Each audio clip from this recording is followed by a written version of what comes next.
আসসালামু আলাইকুম। এই মানুষটা যে দেখ উনি বুঝছেন এই জায়গায় আসছে একটা চাকরির জন্য।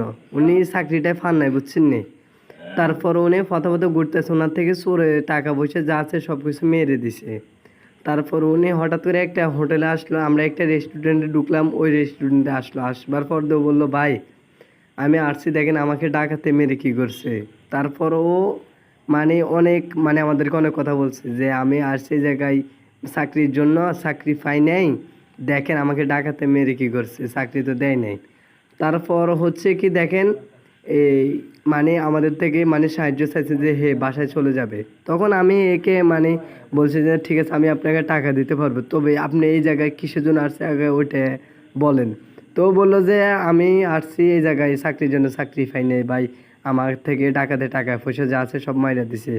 আসলে মেন কথা হচ্ছে যে এটা না, ডাকাতে টাকা নিছে ভালো, তা ওর ফাটার অবস্থা খুব খারাপ করে ফেলছে বুঝছেন। তো ওকে বললাম আচ্ছা ঠিক আছে, আমি আপনাকে টাকা দিব, আসেন আপনি আমার সাথে আসেন। তারপর ওনাকে আমি আরও অনেক কথা জিজ্ঞাসা করছি, আপনার কীভাবে আসছেন, কেমনে আসছেন, আমি সব কিছু জিজ্ঞাসা করছি। তখন বলছে আসেন আপনি আমার সাথে আসেন, আমি আপনাকে বাসায় যাওয়ার মতো কত টাকা লাগে। হে বলছে 50 টাকা লাগে। তখন আমি দোকান থেকে আমার থেকে ভাঙতেছিলাম, আমি দোকান থেকে নিয়ে দিছি। তো দোকানদার আসছে, দোকানদার আসে আমাকে বলতেছে আচ্ছা ঠিক আছে ভাই দেন, আমি দিতেছি, ওকে সমস্যা নাই। তা আমি হের 100 টাকা দিছি, তো হে আমার 50 টাকা দিছে বুঝছেন। 50 টাকা দেওয়ার পর আমি হেরে দিছি।